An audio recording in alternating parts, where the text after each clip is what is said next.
Assalamualaikum warahmatullahi wabarakatuh. Perkenalkan, saya Janal Ali, NPM-nya 2021-22139.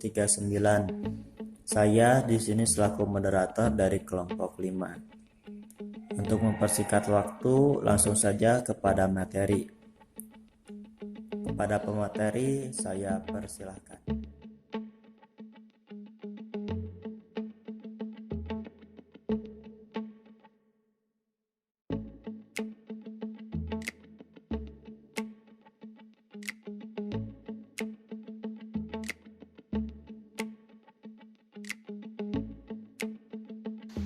Assalamualaikum warahmatullahi wabarakatuh. Perkenalkan, nama saya Dini Novianti, NPM 202122059. Saya sebagai pemateri ke-1. Pendidikan sebagai suatu sistem. Terlebih dahulu kita harus tahu apa itu sistem. Istilah sistem berasal dari bahasa Yunani, yaitu sistema. Artinya, sehimpunan bagian atau komponen yang saling berhubungan secara teratur dan merupakan suatu keseluruhan. Sistem dilakukan dengan fungsi untuk mencapai suatu tujuan. Jadi dalam suatu sistem itu ada beberapa komponen yang memiliki suatu fungsi serta memiliki tujuan yang sama. Selanjutnya yaitu ciri-ciri sistem. Yang pertama, sistem merupakan satu kesatuan yang holistik. Kedua, sistem memiliki bagian-bagian yang tersusun sistematis dan berhierarki. Ketiga, bagian-bagian sistem berelasi antara satu dengan yang lainnya. Yang ketiga, tiap-tiap bagian sistem konsen atau peduli terhadap konteks lingkungannya. Assalamualaikum warahmatullahi wabarakatuh. Perkenalkan, nama saya Elsa Putri Dinanti dengan NPM 2021222081 sebagai pemateri 2. Tipe-tipe sistem. Menurut Mudiaharjo 2008, sistem terbagi menjadi 2 kelompok. Yang pertama, sistem alami dan sistem buatan. Sistem alami adalah sistem yang bekerja berdasarkan hukum-hukum alam. Sedangkan sistem buatan adalah sistem yang direncanakan, dilaksanakan, dan dikendalikan oleh manusia. Yang kedua adalah sistem tertutup dan sistem terbuka. Yang pertama, sistem tertutup adalah sistem yang struktur organisasi dan bagian-bagiannya tidak mudah menyesuaikan diri dengan lingkungannya, sekurang-kurangnya dalam jangka waktu pendek. Strukturnya tetap dan operasinya berjalan otomatis. Sistem terbuka yaitu sistem yang struktur dan bagian-bagiannya terus menyesuaikan diri dengan lingkungannya, sehingga usaha dapat mencapai kapasitas yang optimal. Selanjutnya, lingkungan dan segmen sistem. Lingkungan dan segmen sistem terbagi menjadi 2. Yang pertama, struktur sistem.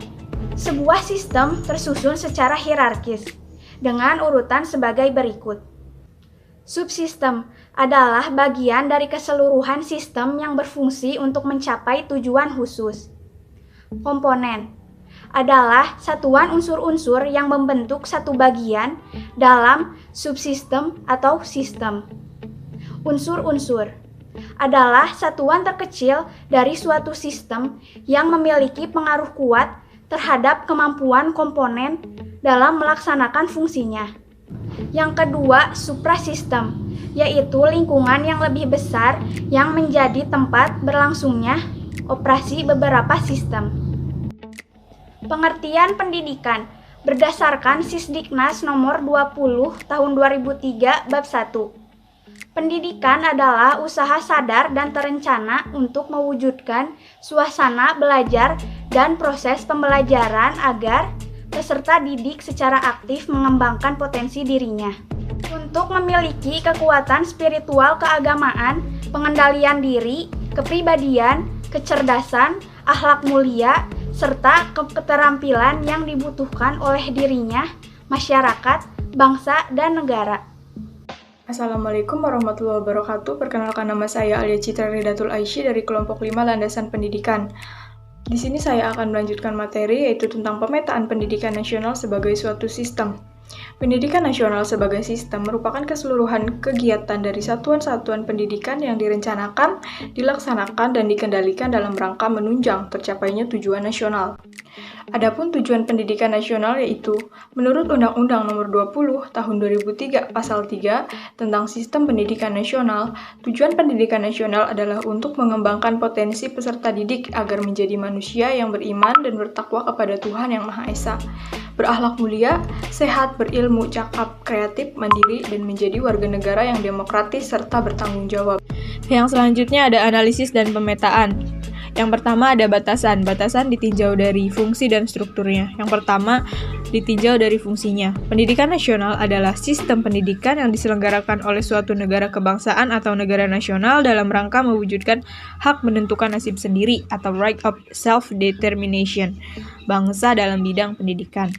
Yang kedua, ditinjau dari strukturnya.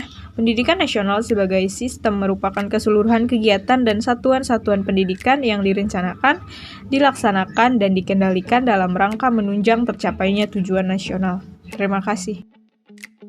Perkenalkan, nama saya Hasna Ismatullah, NPM 20 21 22 130, akan melanjutkan materi dari saudari Alia. B. Peta umum pendidikan nasional dalam model input-output. 1. Masukan input. Sumber-sumber dari masyarakat yang menjadi masukan sistem pendidikan nasional adalah A. Informasi. Masukan dalam bentuk informasi mencakup 1. Informasi produk, informasi tentang peserta didik.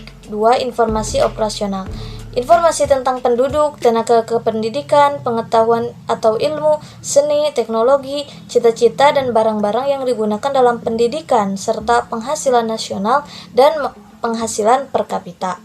B. Energi atau tenaga. Masukan dalam bentuk tenaga mencakup penduduk yang sedang terlibat dalam penyelenggaraan pendidikan nasional dan tenaga kependidikan yang bekerja dalam sistem pendidikan nasional.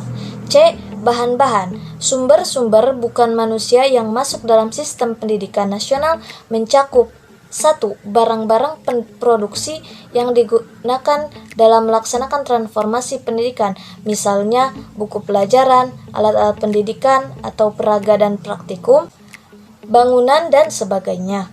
2. Penghasilan nasional, APBN dan APBD pendidikan, dan penghasilan per kapita yang disediakan untuk membiayai pendidikan, terdiri dari SPP, uang BP 3, dan sebagainya. 2. Transformasi. A. Komponen. Komponen-komponen yang digunakan untuk melaksanakan transformasi ada 9, yaitu tujuan pendidikan, organisasi pendidikan, masa pendidikan, program isi pendidikan, prasarana pendidikan, sarana dan teknologi pendidikan, biaya pendidikan, tenaga pendidikan, dan peserta didik. B. Bentuk transformasi. 1. Transformasi administratif atau manajerial pendidikan, yaitu proses kegiatan pengelolaan pendidikan nasional oleh negara dan pemerintah, pusat dan daerah. Transformasi operasional atau teknis pendidikan, yaitu proses kegiatan pengelolaan pendidikan oleh kepala sekolah atau lembaga pendidikan luar sekolah. 3. Hasil. A. Orang-orang terdidik dalam kemampuan-kemampuan kognitif, afektif, dan psikomotor. B. Orang-orang tersebut dapat menjadi seorang individu yang terus belajar dan mengembangkan kemampuan-kemampuannya.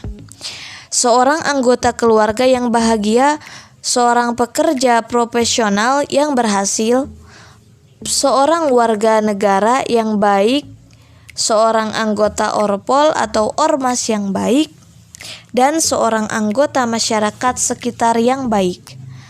Seorang hamba Tuhan yang baik. Assalamualaikum warahmatullahi wabarakatuh. Perkenalkan, nama saya Putri Permatasari dengan NPM 2021222134. Di sini saya akan menjelaskan tentang analisis pemetaan sekolah sebagai sebuah sistem. Sebelum ke sana kita harus mengetahui sekolah itu apa, sistem itu apa. Nah, sekolah adalah sebuah lembaga yang dirancang untuk pengajaran siswa di bawah pengawasan guru. Sedangkan sistem adalah suatu kesatuan dari komponen yang dihubungkan bersama untuk memudahkan aliran informasi, materi atau energi. Nah, sekolah sebagai sebuah sistem memiliki 3 elemen. Yang pertama ada input atau memasukkan, yang kedua ada proses, dan yang ketiga ada output atau pengeluaran. Nah, sekarang kita masuk ke analisis. Yang pertama ada analisis pemetaan suprasistem sekolah. Itu dibagi menjadi 2. 1. Batasan. Suprasistem sekolah adalah lingkungan secara langsung atau tidak langsung yang mempunyai pengaruh terhadap penyelenggaraan keseluruhan kegiatan sekolah sebagai organisasi formal pendidik. Dan yang kedua ada bentuk.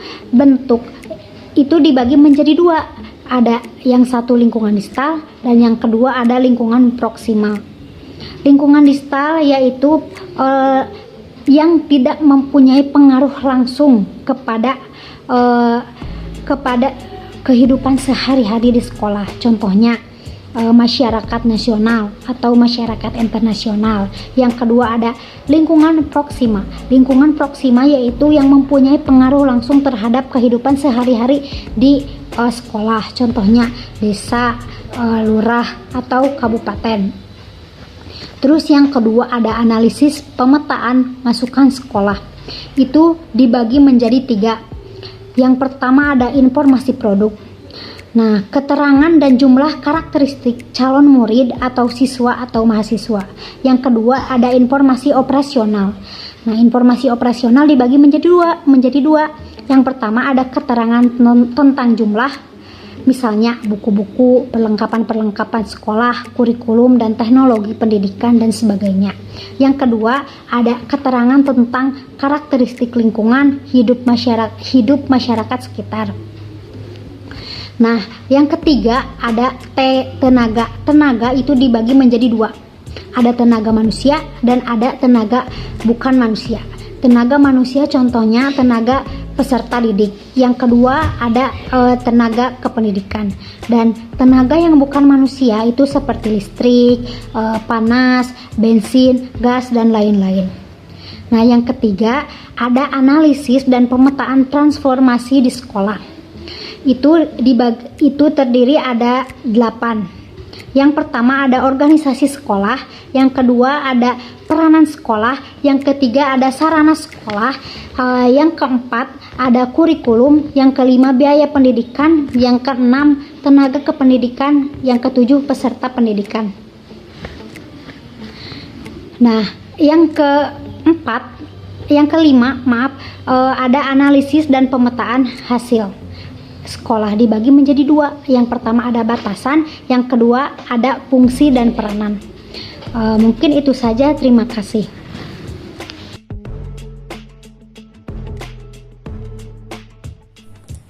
Mungkin cukup sekian presentasi yang dapat kami sampaikan. Semoga bermanfaat dan mohon maaf apabila memiliki kekurangan.